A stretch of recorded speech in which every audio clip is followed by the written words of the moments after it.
Sebagai wong deso, anak kampung yang dibesarkan tradisi beragama NU, maka beda pendapat dengan kiai atau ustadz itu biasa. Debat saling ledek, garger-garger, celetukan segar itu biasa. Pak de saya, mbah saya almarhum, dulu hanya kiai kampung yang sering diundang ceramah kecil-kecilan, sering menjadi lawan tanding keisengan saya sejak kecil hingga remaja. Dididik boleh mengkritik selama ada solusi atau ada dalil yang dipelajari dari buku-buku referensi yang kita punya tafsir berbeda, bebas didiskusikan. Dan no hard feeling, gak ada yang tersinggung. Dan gak ada juga rasa saya merasa lebih tua, saya merasa berilmu, ditantang anak kecil, kurang ajar, dan lain sebagainya. Gak ada masalah. Bahkan ada klaim seorang Habib yang mengaku turunan Nabi, sahabat Pak de saya. Zaman saya kecil di tahun 70-an, saya berani tanya tuh, ngitungnya piye kamu turunan Nabi? Itu pun bebas-bebas aja dan hanya menjadi pencair suasana. Makanya buku-buku Ibnu Battuta, Ibnu Arabi, Ihya Ulumuddinnya Imam Ghazali yang bergeletakan di rumah sejak remaja jadi makanan saya dan jadi bahan diskusi dengan lampu sentir ba'da Isya hampir setiap malam.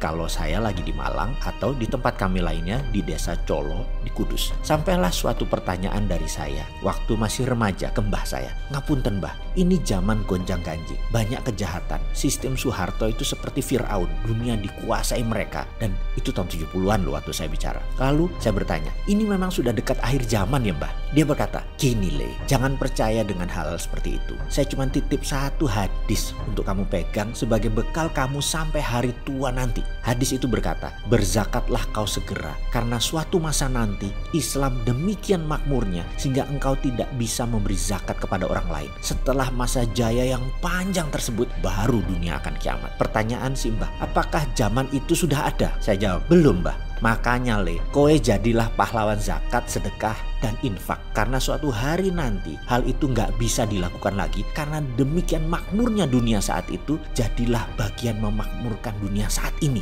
Ini alasan yang menjadi platform berpikir bawah sadar saya membangun Rumah Yatim Indonesia 24 tahun yang lalu. Dan saya baru sadari di kemudian hari tentang pemikiran tersebut. Saya walaupun kecil-kecilan ingin menjadi pahlawan zakat, infak, dan sodako. Inilah yang juga mendasari lahirnya digital currency Sironium 2 tahun yang lalu. Di bawah sadar saya terus menggelora bahwa dunia akan makmur, sangat makmur, hingga harus ada sistem yang kuat untuk menjadi patokan terhadap mata uang. Gak bisa dolar yang berbasis angin yang sejak tahun 71 bulan Agustus hari Amerika menyatakan dolar tidak diprint pakai underlying emas lagi, dan tidak ada satupun dunia ini yang men-challenge pernyataan tersebut. Bahkan saking saktinya semua dosen ilmu ekonomi, para ekonom dunia, bahkan pejabat negara menganggap dolar adalah mata uang dunia yang wajib dimiliki sebelum kita memprint uang atau mengedarkan mata uang di negara sendiri. Lah geblek pemahaman seperti itu. Kalau kalian mempercayai cetak uang akan inflasi karena tidak ada dolar,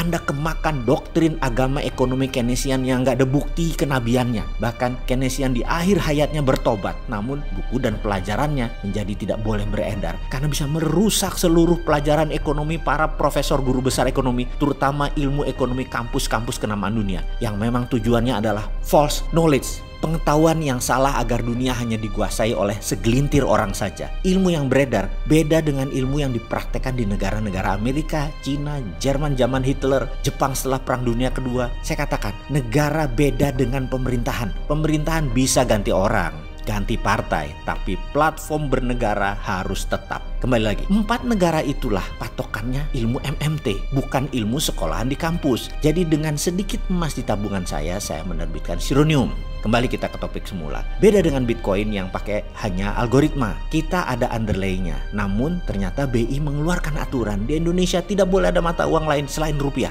Maka Sironium dinyatakan bukan uang dan tidak berlaku. Saya pun bertanya kepada pejabat kala itu, kenapa Bitcoin boleh beredar dan 1 tahun transaksinya hampir 1 triliun lagi di Indonesia? Mending Sironium boleh dimainkan juga supaya uangnya tidak lari ke negara orang. Apa jawabnya? Bitcoin bukan mata uang Indonesia, dia punya asing. Sebenarnya tidak boleh, tapi dunia kan sudah digital, kami bisa apa? Mereka masuk juga. Otak saya bingung jadinya dengan jawaban seperti itu. Lalu saya tanya, kalau saya buat perusahaan di Malta, Italia, lalu saya akuisisi PT Sironium Indonesia sehingga Sironium menjadi global company dan produknya menjadi global produk, bisakah beredar di Indonesia? Yang dijawab, wah Anda nggak nasionalis namanya. Negara dapat pajak dari mana? Puer, otak saya koslet. Ini pejabat maunya apa ya? Buat di Indonesia nggak boleh, buat di luar juga nggak boleh gitu ya. Ya udahlah, wes salah. Intinya adalah kita bisnis nggak boleh ada matinya. Buat perusahaan di Malta, akuisisi Sirenium selesai. Benar, bisnis selesai secara teknis. Namun jiwa NKRI ini masih bergolak. Akhirnya 6 bulan yang lalu saya tarik jaminan emas tadi. Saya cetak ada yang 1 gram, 5 gram.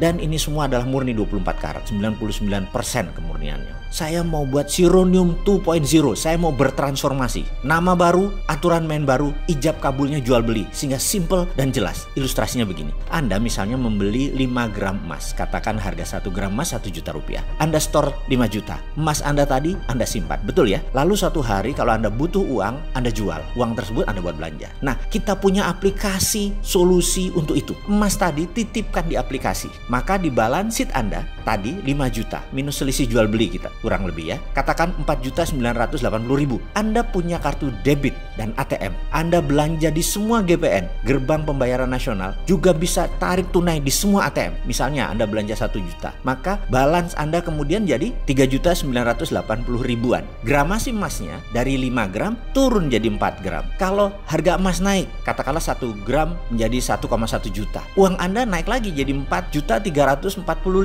kira-kira. Jadi rupiah Anda saat ini kan dijaminkan pakai dolar yang selalu floating turun naik suka dolar, menjadikan sekarang diubah. Anda mau yang stabil, underlyingnya emas. Sekali lagi, emas lebih stabil, membuat rupiah Anda tidak ada nilai inflasinya. Saat ini kami sudah kerjasama dengan bank, dengan payment gateway ePayMu milik sahabat saya Mas Keke dan Pak Gita Wiryawan. Sudah firm semuanya sejak Januari. Tinggal tunggu hari baik untuk kita luncurkan. Sahabat, walaupun saya Sontoloyo sering kritik pejabat plus memberikan solusi yang pasti tidak bisa dikerjakan pejabat karena otot ilmunya dari solusi tadi berbeda. Namun jangan pertanyakan ke NKRI-annya si Sontoloyo ini. Walaupun air wudhunya masih kurang, ilmu kaleng-kaleng dalam beragama tetap berusaha membuat umat berdaulat.